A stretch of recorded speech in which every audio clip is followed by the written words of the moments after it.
Welcome to the Coach and Crew Show. Get ready to take things to the next level. And now, the host of the Coach and Crew Show, the coach, Charlie Krause.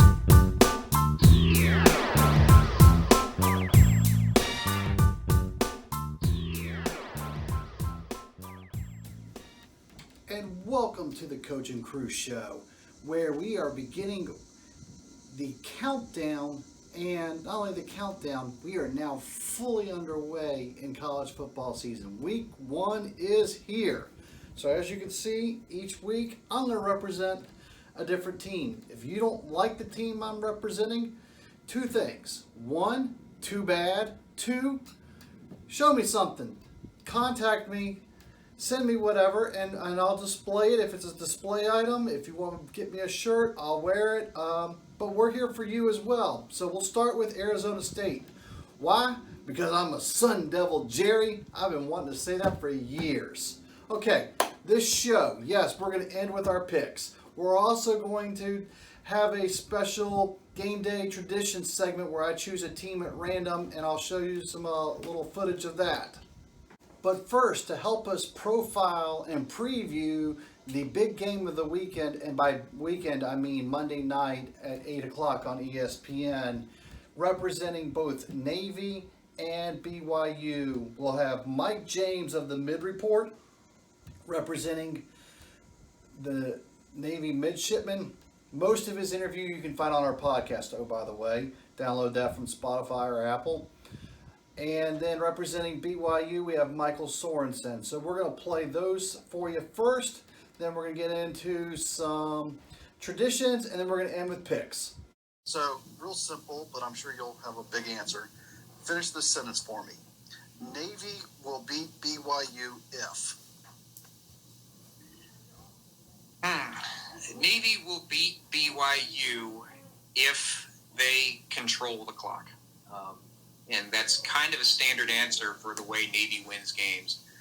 But BYU has that ability to, and they showed it at times last year, where if with their offense, they can score in a hurry, but if Navy controls time of possession, that means that Navy's defense is getting their 3 and outs, and the offense is holding onto the ball and moving downfield. Time of possession can sometimes be an overrated stat, especially when you see spread offense versus spread offense and like these 2 replay offensive drives. But in Navy's case, it actually does mean a lot, because they do try to get the defense off the field. So Coach Newberry has what he calls getting 6, which means if his defense can either get a 3 and out, get a turnover, score, make those big plays, if he can get 6 of those, then if you look at his metrics, those are kind of the indications that they're going to win the game. And so if Navy's getting their 6, if they're getting those turnovers and 3 and outs, and then holding on to the ball, then that's a pretty good sign that they'll control the game and come out. Okay, side note, I absolutely love that get 6. And so when I watch this game on Monday night, I'm going to have my little legal pad next to me, and I'm going to track the number of turnovers plus 3 and outs plus scoring. Every Navy fan on Twitter last year, that was the thing, is that they're counting down the 6. They get them. It became kind of a fun thing to follow. That is awesome. I love that. Mike, thank you so much. This has been Mike James with the MidReport. Again, you can follow him on Twitter at NavyBirdDog. We really appreciate your time, and hopefully Monday night will be a good game for everybody. I hope so, too. Thank you very much for having me. All right, we'll talk to you soon. Joining the Coach and Crew Show now is longtime friend of the program, representing BYU, Michael Sorensen. Michael, welcome in person for once. Yes, thank you. So this weekend, and by weekend I mean actually Monday night, you guys headline the weekend's matches. There's 5 big games this weekend, and you guys play Monday night against You're at the Naval Academy. So, first question is, because I heard rumors about your starting tight end going down, how's the health of the team? Yeah, so Matt Bushman, our tight end, definitely our best offensive threat. Just found out the other day that he tore his Achilles tendon, so he's out for the season, which is a huge bummer. Huge bummer, because he technically could have gone to the draft last year, but he decided to come back, and he was probably going to be a second, third round pick, maybe. But I mean, this is Kalani Sitake's deepest team by far. So other than that, we're doing pretty good. So, normally for week one, you get roughly 4 to 6 months of an off season to prepare for it. This is almost like bowl game prep because of just the short turnaround of the scheduling and season. Is that an advantage or disadvantage? And then specifically to Navy. Well, specifically to Navy, I honestly don't know because they run the triple option, which is really unique. So there's a big difference between running it in practice against the scout team and then going up against them in real game time. So I don't know. I mean, I guess I'm not sure. I'm not out there on the field, so who knows? Well, and it sounds like the nation is split exactly 50-50 on this game. So oh yeah, it's like a pick 'em. Yeah. Right now. So last I looked, you guys had to reinvent your entire wheel basically of your schedule, and I only saw like 2 or 3 games listed. This being one of the makeshift games. Do you have more games on the schedule? Yep. So now we have 8. So we have Navy. Good. No. Yeah. So we have Navy, Army, Troy, UTSA, the Texas San Antonio. Yeah. We have Houston, Western Kentucky, Texas State, and we still have that North Alabama game at the end of November. So. Well, yep. Shoot, and this year, 8 games, take that as a W and move on.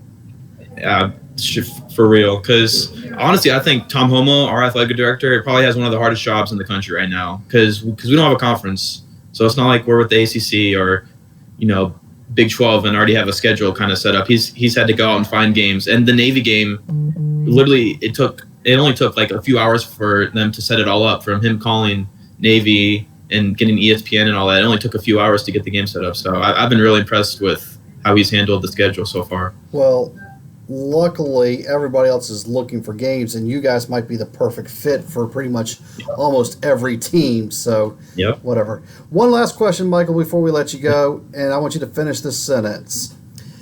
BYU will win if. BYU will win if their defensive line and linebackers can stop the run and the dive on the triple option. It's that simple because they're not going to pass the ball that often. And last year, Navy's defense was really aggressive and blitzed a lot, so I'd expect a lot of deep downfield plays for BYU and the receivers. So I don't know. It's definitely gonna be a good game. Monday Night Football, prime time. Definitely a must watch. So I think it's gonna be a great game, and we'll see what happens Monday night. Michael, thanks for joining in. Thank you. In this next segment, we're gonna start each and every week profiling a different college football team's tradition. Game day tradition, that is, no less.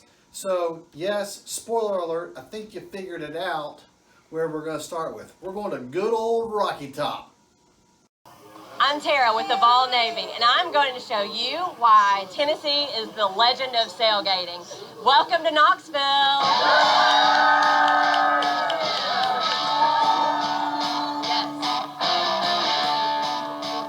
The Vol Navy is an amazing thing to come to. Everybody comes together on their boats. There's not many schools that you're able to actually do this. And once you've stepped on a boat, you are now their best friend. I've been part of the Vol Navy for over 20 years. A lot of people call me Admiral Greggy. It's the only way to tailgate. I used to rent this boat, and it wasn't orange and white when I rented it. I bought the thing one weekend. Then I transformed it into a sports bar on water. Make sure you stand up straight. Okay. Well, you know what happens? Everybody gets down on their boat, and I think it's a perfect example of Southern hospitality because everyone travels boat to boat. Everyone loves everybody. and you just kind of mix it all up and have a big time. Just a small number of people that can do this. Everybody's got a car and a tent. Well, Brett Favre's in today. So, rumor had it he was coming in second quarter. It's impressive. I had no idea, but this is very impressive. What a show of support. I'm glad I got to see it. I've been to tailgates all over. There's nothing like tailgating in Tennessee. We not only have the fabulous Vol Navy, which is just incredible, but we are the king of tailgating and cellgating, and we have all the venues to prove it. We are the legends of cellgating. Everybody, show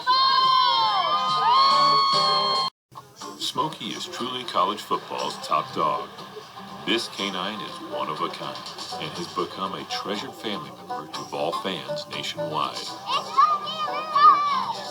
Smokey is widely known for leading the Tennessee Volunteers through the T on Saturdays in the fall. He's enthusiastic about his Vols and enjoys meeting the Vol faithful. And while this icon gets the rock star treatment on game days, he's just a family pet the rest of the week. He's a good boy that enjoys the attention of his owners, a good nap, and walks in the woods. This blue tick hound became Tennessee's official mascot in 1953. Reverend Bill Brooks brought his pet to the Mississippi State game that year, and during a halftime contest, the fans fell in love with the dog.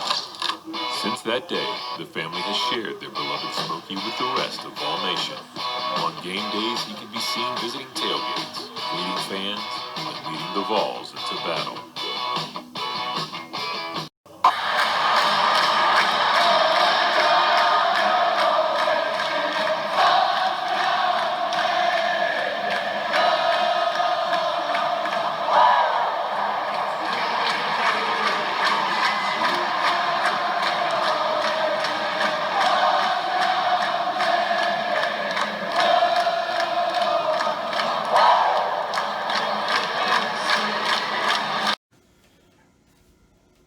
And now, everybody's favorite part of the show, game picks.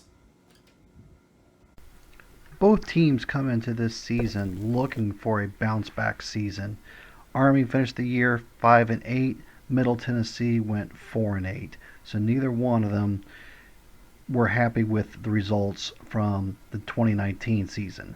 With that said, this game was not originally scheduled, and when you go in with only like about 3 weeks to prepare, 2 weeks to prepare against a triple option team where Army has got a lot of returners, maybe not at the quarterback position, but these guys are the most disciplined group, maybe outside of just Air Force and Navy as well. They're going to be sound and fundamental. Overall, neither team is going to be overall that well, but I see the Army Black Knights winning this match. Yes, Texas State is the home team here, but SMU and Sonny Dykes' squad, they're going to compete at the American Championship level this year, and the American Conference as well as a whole is going to be top end loaded. Maybe not much on the bottom side, but top end, they're going to be loaded.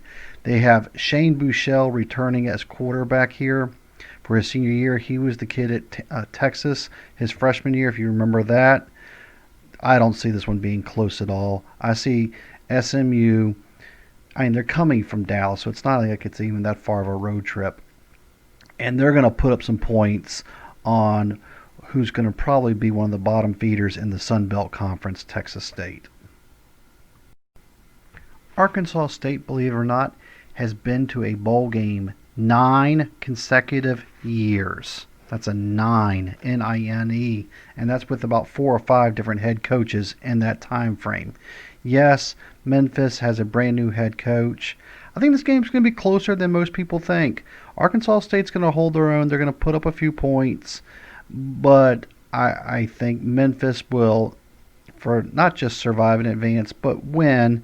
But they're not going to win going away, and maybe a little tricky bet here. I'm not dangerous enough to pull this trigger just yet, but maybe Arkansas State covers. This game's going to be close. Crew Nation was split exactly 50-50. We couldn't have drawn that up if we tried. Oh, by the way, thank you, entire Crew Nation, for coming out and voting on that one. This is tough, and I think for me, it's going to come down to two things. One, Zach Wilson and how he's going to take the next step or not. And then two, I keep going back to this for one of the interviews I had a couple weeks ago with BYU. And their offensive line is just huge. And that might be the difference maker. 27-24, something like that. Very low scoring, or in College World, low scoring. It's going to be a good game. It's going to be a great way to close out week one, even if it is a short week one. So look for BYU to edge Navy. Having said that, if you had to rank my confidence of that pick, it'd be pretty low. Either way, I think both teams are going to go far this year and have great seasons. So this was going to be a fun one to watch regardless, but I have BYU advancing. Hope you enjoyed our first football edition of the Coach and Crew Show on YouTube. You can follow us on our website, coachandcrewshow.com. Obviously, listen to our podcast and download that from Apple Music or Spotify, amongst others. Follow me personally on Twitter, @ckraus02. And you can follow Luke on Instagram, Coach and Crew Show, and then the Facebook page as well. So for Maverick and myself,